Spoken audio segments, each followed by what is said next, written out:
به نام خدا. سلام بچه ها، صبای قصه گو هستم و با قصه نمکی در خدمتتونم. در زمانهای قدیم پیرزنی بود که شوهرش مرده بود و با 7 دختر دم بخت در خانه کنار شهر زندگی می‌کردند. دخترها هر روز خدا کار و بار زندگیشون رو به راه می‌کردند. از این دخترها کوچیک‌تر از همه خوشگل‌تر بود. اسمش هم نمکی بود. این خونه 7 در داشت و هر شب نوبت یکی از دخترها بود که درها رو ببنده. شبی که نوبت نمکی بود، از اونجا که سر به هوا بود 6 در رو بست و تنبلیش اومد در 7م رو ببنده. خب به خودش گفت تو این خونه چی داریم که دزد بیاد؟ همه میدونن که 7 دختر یک لاقبا با بیوه زن اینجا زندگی میکنن. تازه از خدا میخوایم مردی بیاد و یکی از ما رو ببره. با این حساب رفت و گرفت خوابید. نصف شب که شد، بیوه زن از صدای خور و پف بیدار شد. هیچ وقت ندیده بود هیچ کدوم خور و پف کنند. خوب دور و بر خونه رو گشت و یک دیو لندهوری رو دید که گوشه‌ای نشسته. پی برد که نمکی هر 7 در رو نبسته و دیو تونسته که بیاد به خونه‌شون. شروع کرد ناله و نفرین به جون نمکی که آخرین دختر سر به هوا کار خودش رو کرد. چشمش که به دیو میافتاد 4 ستون بدنش میلرزید و جرأت نمی‌کرد لب باز کنه و چیزی بگه. یک بن این طرف و اون طرف میرفت که حوصله دیو سر رفت و نعره زد و گفت: هی به شما، هو به شما، کفش دریده به شما، مهمان رسیده به شما، جایی نداره به شما. مادر نمکی گفت: گیستو ببرن نمکی، خونتو بریزن نمکی، به تخت نمونی نمکی، بختت بسوزه نمکی، 6 در رو بستی نمکی، یه در رو نبستی نمکی، پاشو برو تو 5 دری، در رو وا کن برای دیو ای نمکی. نمکی نیمه جون و ترسون و لرزون بلند شد و رفت 5 دری رو باز کرد و دیو رو برد تو اتاق و زود برگشت سر جاش و خوابید که یکهو صدای دیو بلند شد و گفت: هی به شما، هو به شما، کفش دریده به شما، مهمان رسیده به شما، سفره ندارد به شما، نانی ندارد به شما. در نمکی گفت: گیستو ببرن نمکی، به تخت نمونی نمکی، بختت بسوزه نمکی، 6 در رو بستی نمکی، یه در رو نبستی نمکی، زود باش و شام درست کن نمکی. نمکی حیرون و دماغ بلند شد و دیر وقت شب رفت و نیمروی پخت و با نون و آب برد برای دیو. دیو شامی رو که نمکی پخته بود یه لقمه کرد و دوباره صداشو بلند کرد و گفت: هی بر شما، هو بر شما، کفش دریده بر شما، مهمان رسیده بر شما، رخت خوابی نمیخواد از شما. مادر نمکی گفت: گیستو ببرن نمکی، خونتو بریزن نمکی، به تخت نمونی نمکی، بختت بسوزه نمکی، 6 در رو بستی نمکی، یه در رو نبستی نمکی، چشمت کور و دندت نرم، برو جا پهن کن برای دیو. نمکی با چشم گریون و دل بریون بلند شد و لحاف و دوشک جیزی ننش رو که تر و تمیز برای مهمون نگه داشته بودن برای دیو پهن کرد. تا دیو رفت تو جا، نمکی هم سر جای خودش گرفت و دراز کشید که دیو باز فریاد زد: هی بر شما، هو بر شما، کفش دریده به شما، مهمان رسیده به شما، همخواب نمیخواد از شما. مادر نمکی گفت: گیستو ببرن نمکی، خونتو بریزن نمکی، به تخت نمونی نمکی، بختت بسوزه نمکی، 6 در رو بستی نمکی، یه در رو نبستی نمکی، حالا برو همخوابه دیو شو نمکی. نمکی که 4 ستون بدنش میلرزید و نمیدونست چه بلایی سرش میاد، بلند شد و رفت تو رخت خواب مهمون ناخونده. با هول و ترس دیو رو نگاه میکرد. ساعتی که گذشت، دیو دست زد و نمکی رو گذاشت تو توبرش و بلند شد. توبره رو هم کول کرد و زد بیرون. نمکی که این رو پیش بینی نکرده بود دید چاره‌ای نداره جز این که دندون رو جیگر بذاره تا ببینه چی پیش میاد. یک منزلی که رفتن، نمکی از دیو خواست تا خودشو خیس نکرده بذاردش زمین تا خودشو خلاص کنه. دیو توبره رو زمین گذاشت و نمکی رو آورد بیرون تا دستی به آب برسونه، یعنی که بره دستشویی. نمکی رفت گوشه‌ای و وانمود کرد که داره دست به آب میرسونه. بعد برگشت و از تاریکی استفاده کرد و چند سنگ گنده گذاشت تو توبره دیو و آهسته رفت گوشه‌ای قایم شد. دیو دستی به توبره زد و دید سنگین شده و خیال کرد نمکی برگشته. پس توبره رو انداخت رو کول و تنوره کشید و رفت هوا. همینطور که میرفت دید توبره سنگین تر شده. برگشت پرسید: چرا سنگین تر شدی؟ اما صدایی که از توبره نشنید. فکر کرد دختره خیره سر حالا داره سر به سرش میذاره. با اوقات تلخی توبره رو زمین گذاشت و درش رو باز کرد. دید دختر فسقلی عجب کلاهی سرش گذاشته.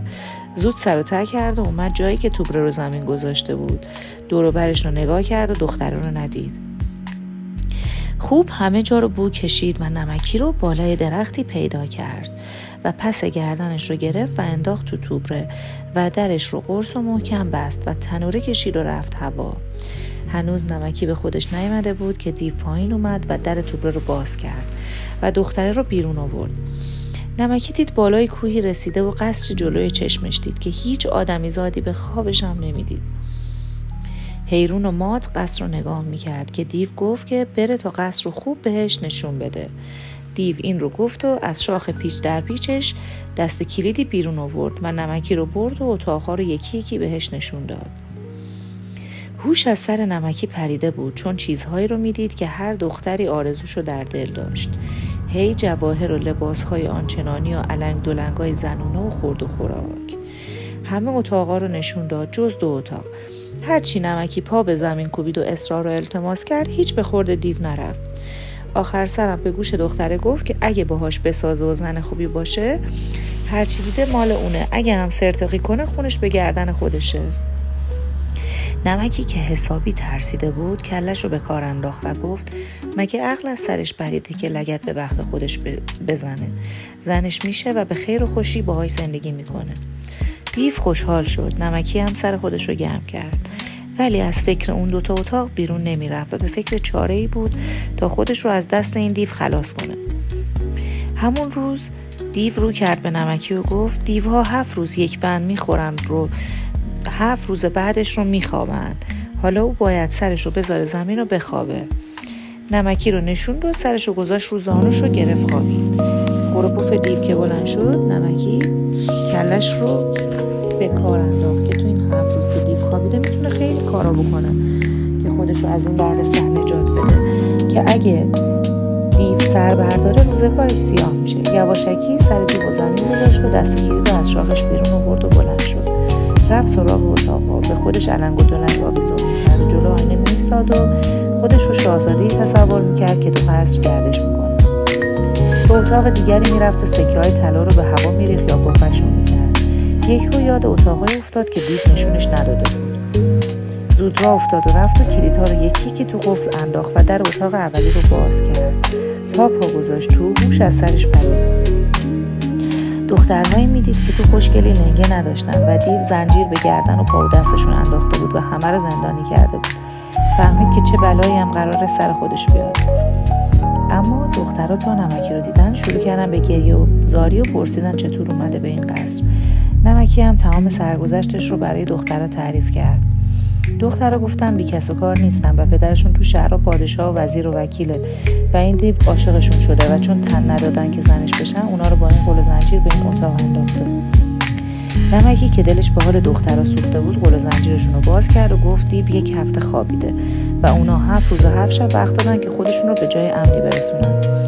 اما دخترها مثل بیل میلرزیدن، گفتن راهشون دوره و میترسن راه به جایی نبرن و جونشون رو هم از دست بدن. نمکی که دید دخترها میترسن رفت تو فکر که ببینه چی کار میتونه بکنه. نمکی دور و برش رو نگاه کرد و دید سگی رو با زنجیر بستن. فکر کرد اگه این سگ رو آزاد کنه به دردشون میخوره. زنجیر رو از گردن سگ باز کرد. همین که زنجیر رو برداشت چیزی مثل آسمون قرنبه ترکید و از جلد سگ جوون خوشگل و ترگل و برگلی بیرون اومد. نمکی و دخترها حیرت زده و مات موندن. جوون که دید دخترها انگوش به دهان موندن شروع کرد به تعریف سرگذشتش و گفت پسر پادشاه و شاه برای 7 پسرش 7 تا قصر ساخته بود و قصر او 7 در داشت و جلوی هر در نگهبان شمشیر به دستی گذاشته بود. یک شب نگهبان 7می شمشیر رو زیر سرش میگذاره و خوابش میبره. این دیو به قصر میاد و او رو به این قصر میاره و شلاقو کشید به تنش و تا میخورد او رو زد. وقتی ازش میپرسه چرا شلاقش میزنه، دیو میگه در پیشانیش نوشته که جانش به دست اونه، اونو آورده تا بکشه تا از دستش نجات پیدا کنه. وقتی خوب شلاق زد اونو طلسم کرد و به صورت سگ در آورد و اینجا بست. حالا میدونه که 1-2 روز بیشتر زنده نیست. نمکی که حرف شاهزاده رو شنید ترسید و با خودش گفت اگه دیو از خواب بیدار شه چه خاکی به سرش کنه. اما شاهزاده گفت در اتاق پهلوی حوض بلوریه و در اون آب ماهی قرمزیه که شیشه عمر دیو تو دلشه. نمکی گفت کلید در اون اتاق رو هم با خودش آورده. شاهزاده تا اینو شنید خوشحال شد و گفت زود بجنبید. نمکی زودی در اتاق باز کرد و همین بله درست همون چیزیه که شاهزاده گفته. شاهزاده زود رفت و دست کرد تو آب که ماهی رو بگیره. ماهی در رفت ولی شاهزاده دست بردار نبود و بالاخره ماهی رو گرفت و شکمش رو درید و شیشه عمر دیو رو در آورد که یکهو دیو وحشت زده از خواب پرید و دوید به طرف شاهزاده. نمکی و دخترها که ترسیده بودن کناری رفتن، اما دیو دید سرنوشت کار خودش رو کرده. افتاد به التماس و پیش شاهزاده زار میزد که شیشه رو بذاره سر جاش، در عوض هر چی بخواد بهش میده. شاهزاده که میدید دیو حسابی ذلیل شده گفت اول باید این دخترها رو ببره به سر خونه و زندگیشون تا بعد بگه چی کار کنه. دیو زود جنبید و دخترها رو یکی یکی برد و به قصرشون رسوند. وقتی آخری رو برد و برگشت رو به شاهزاده گفت حالا باید چی کار کنه. شاهزاده گفت برو اونور حیاط و ببین که چطوری شیشه عمرتو به زمین میزنم. دیو وحشت کرد، اما تا به جنبه شاهزاده شیشه رو به زمین زد و دیو دود شده به هوا رفت. شاهزاده رفت به طرف نمکی و گفت از همون اول دلش گرفتار او شده و دختری مثل اونو در آسمون میجسته و در زمین نصیبش شده. حالا باید به شهرشون برن که پادشاه و ملکه رو از ناراحتی در بیارن. نمکی هم که دست کمی از شاهزاده نداشت گفت باهاش میره، اما اول باید سراغ مادر و 6 خواهرش بره و به اونها خبر بده. شاهزاده قبول کرد و اما نمکی به راه افتاد. رفتن تا رسیدن به خونه نمکی. مادر و خواهرهای نمکی تا اونو دیدن خوشحال شدن و نمکی هم نشست و سیر تا پیاز سرگذشتش رو برای اونا تعریف کرد. شاهزاده مادر و خواهرهای نمکی رو برداشت و با خودش برد. رفتن تا رسیدن به شهر شاهزاده. دیدن تمام مردم سیاه به تنشون کردن. شاهزاده گفت حتما به خاطر اوست که 2 سال گم شده و پادشاه و مردم براش عزا گرفتن. گفت برای پادشاه خبر ببرن که پسرش آمده. پادشاه و بزرگان تا با خبر شدن ولوله‌ای در شهر افتاد. شاهزاده هم راه افتاد و رسید به قصر پدرش و رفت بارگاه پادشاه و زمین را بوسید و شاه پسرش رو بغل کرد. تا خبر به حرمسرای پادشاه بردن، مادر شاهزاده و خواهرهایشان دنیا رو سرشون گرفتن. پادشاه دستور داد شهر رو آذین ببندن و مردم هم لباس سیاه از تنشون در آوردن. شاهزاده نمکی و مادر و خواهرش رو برداشت و برد به حرمسرا و اونجا ریز و درشت سرگذشتش رو تعریف کرد و گفت چطور نمکی از دست دیو نجاتش داده. پادشاه وقتی نمکی و خواهرش رو شناخت دستور داد که 7 پسرش با نمکی و خواهرش عروسی کنن. این بار جشن بزرگی گرفتن و 7 شب و 7 روز شهر غرق به زن و به کوب بود. شب 7 پادشاه دست 7 دختر رو در دست پسرهایش گذاشت و هر کدوم رو روونه قصر خودش کرد و اونها زندگی رو به خیر و خوشی شروع کردن. مادر نمکی هم هر روز هفته رو میرفت خونه یکی از دخترها. اونا به خوشی رسیدن، نصیب شما هم بشه. قصه ما به سر رسید، کلاغه به خونش نرسید. شما رو به خدای مهربون میسپارم. امیدوارم که قصه های منو دوست داشته باشین و هر شب خواب خوبی رو تجربه کنید. بچه‌ها کانال منو سابسکرایب کنید، لایک و کامنت فراموشتون نشه و بگین چه قصه هایی رو بیشتر دوست دارین که برای شما تعریف کنم. خدا نگهدارتون و شبتون بخیر.